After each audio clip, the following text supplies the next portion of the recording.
له ډنمارک څخه د افغان غږ د رادیو تلویزیون قدرمنو لیدونکو ګرانو اوریدونکو سلامونه درناوی نیکی هیلې او پیرزوینې یوسف هیواد دوست ما له ډنمارک څخه د افغان غږ د رادیو لایف ژوندۍ او مخامخ خبرونه ده او د خپل ټول همکارانو په استازیتوب تاسو ته هرکلی وایم.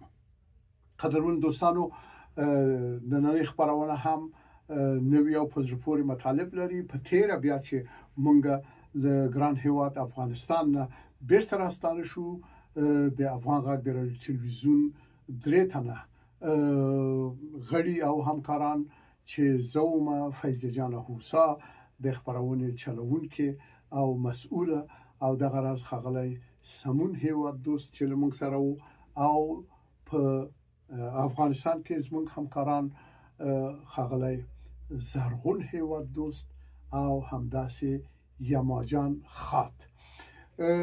ټول تاسو ته نیکی هیلې او پیرزوینې لري. خوشاله یو چې بیا هم بیرته ډنمارک ته په خیر سره راغلو او له افغانستان نه ښکلې او بیلابیل خاطرې او یادښتونه لرو. تر هر څه د مخه زه له خپلو ټولو ګرانو هیوادوالو نه دننه په افغانستان کې د زړه له کومې مننه کوم. زه فیضه جان او زموږ همکاران چې موږ نه ډېر تود هرکلی وکړ په دننه افغانستان کې په علمي مراکزو کې په ټولنیزو او روزنیزو مراکزو کې په رسنیو کې او په کوڅه او بازار او ښار کې زموږ هیوادوال واقعا ډېر مهربانه دي، واقعا ډېر مېلمه‌پاله دي او خپل خدمتګاران پیژني او د هغوی قدر کوي. دغه راز د خپل عزیزان نه د خپل کورنۍ له غړو نه ډېره زیاته مننه کوم چې دوی هم له موږ سره لاسنیوی وکړ، زموږ قدرداني وکړله او هغه څه چې زموږ په کورنۍ کې کوم پروګرام او موخې مو هدفونه مو هغه د هغې په ترسره کولو کې له موږ سره ټولو مرسته وکړه او لاسنیوی وکړه. بله تر ټولو مهمه خبره دا وه چې موږ دننه په افغانستان کې د ټولو نیمګړتیاو ترڅنګ ولیدل چې هلته د افغانستان د بیا رغونې لپاره هم ملګري ملتونه او د نړۍ بیلابیل هیوادونه مرسته کوي او دا زموږ لپاره ډېره په زړه پورې وه چې څنګه دلته قراردادونه کیږي، تړونونه کیږي د ودانۍ لپاره د بیلابیلو اقتصادي او ټولنیزو فرهنګي او په تیره بیا د اقتصاد په برخه کې تړونونه چې شوي دي، پروژې چې روانې وي، دا ډېر په زړه پورې ده. خو د دې ټولو خبرو ترڅنګ نیمګړتیاوې هم وي دننه په افغانستان کې چې هغه به مونږ هم ښېګڼې چې وي او هم نیمګړتیاوې چې وي هغه به یو په یو مونږ په خپلو خپرونو کې هره اونۍ به تاسو ته وړاندې کوو او خپل خاطرات به یادوو.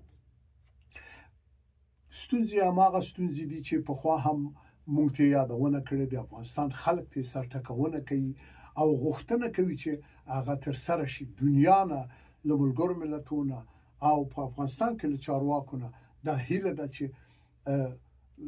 کار هلته وسپاري ټولو ته، هغوی چې په لوړو تحصیلاتو باندې سمبال دي، زده کړې لري، ډیپلومونه لري، دوی په کار وګماري. ښځې، نارینه او ځوانان دوی هم زده کړو ته وهڅوي او هم کار ته. حکومتونه او حاکمیتونه هغه وخت دوام کوي چې هغوی په خپلو خلکو باندې ډډه ولګوي او خلک له ځان سره ولري، د خلکو زړونه له ځان سره ولري، د خلکو د ستونزو د حل لپاره ګام پورته کړي.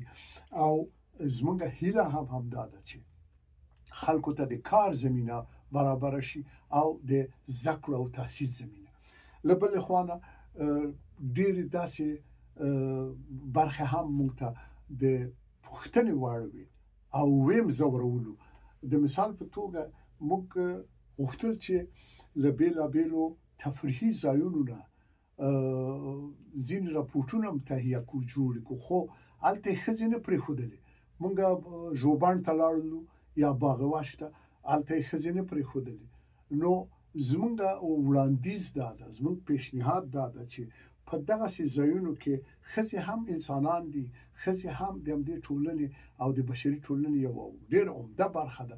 دوی ته باید موقع ورکړل شي. که هیڅ نه وي نو په اونۍ کې یوه ورځ د دغه ژوبڼ یا مثلا یو بل تفریح ځای چې هلته اوس ښځې نه پرېښودل کېږي، په اونۍ کې یوه ورځ د ښځو ته ځانګړې شي. دا څه نقص لري؟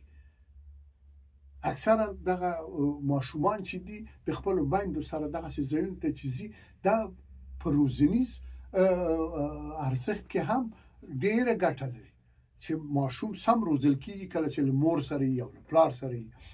که پلار هم ورسره نه وي خو دا مور چې ورسره وي نو هم به مور یو څه خوشحاله شي، د کور نه به د باندې ووځي. هغه اونۍ کې چې یو ورځ موږ موخه دا ده چې یعنې اونۍ کې یوه ورځ د ښځو لپاره وټاکل شي، پارکونو لپاره یا مثلا ژوبڼ لپاره یا داسې نورو ځایونو ته چې خلک ځي په تفریح باندې، هلته له کورنیو سره لاړ شي. او یا هم د ښځو لپاره خاصه ورځ په رستورانونو کې، په هوټلونو کې، په دې ټولو ځایو کې د حکومتونو بقا هم په همدې کې ده چې د خلکو زړونه لاسته راوړي. موږ د اسلام د مقدس دین ټول ارشادات په ځان باندې عملي کوو. موږ شکر د مسلمانان یو او موږ هلته ولیدل چې د ښځو ډېر واقعا درناوی کېږي. د زړه له کومې دا زه د خپل راډیو تلویزیون په استازیتوب وایم چې دا زموږ ملګري هلته لاړل او ولیدل، عملا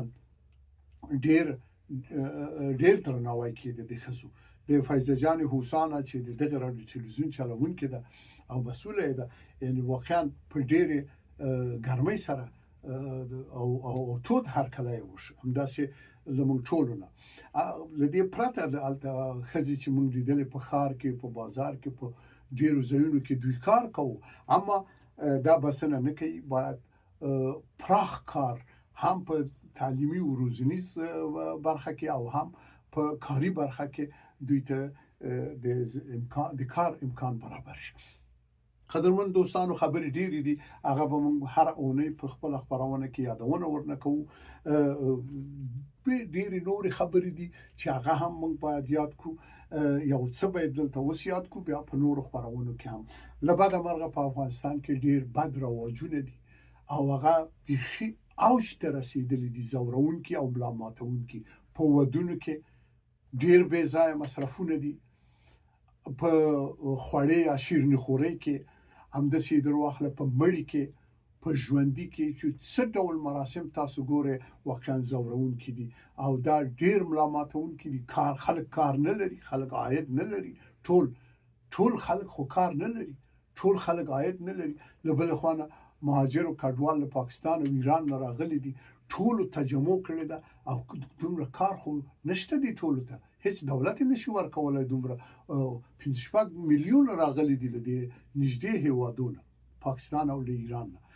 په دغسې یو حالت کې ملا ماتونکي دودونه او رواجونه دي. موږ هیله لرو چې په خپله خلک دې رواجونو پسې ونه ګرځي او دا تابوګان مات کړي. یو واده ته یا یوې شیریني خورۍ او خوړې ته خود یو کور نه 2 کسان راوغواړي یا نهایت 3 کسان راوغواړي، نو دا خو یو واده ته یو کارت چا لیږلی چې راشئ زموږ واده ته، هغه د خپل کوڅې او د کلي عادي خلک هم راځئ چې وضو وایي.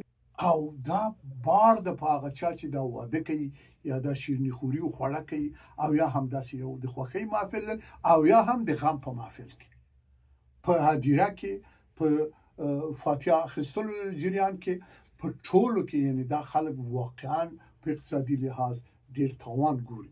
موږ هیله لرو چې هم چارواکي د دې لپاره تدابیر ونیسي او هم خپل خلک ته چې کم نه کېده، ته چې دغسې یو ملا ماتونکی مصرف د دې غم ته ونه خوري، زه ونه خورم، بل دوست بل خپلوان خینو. دا جامعه خو موږ خپله د خرابۍ په خوا لارښوونه کوو که نه.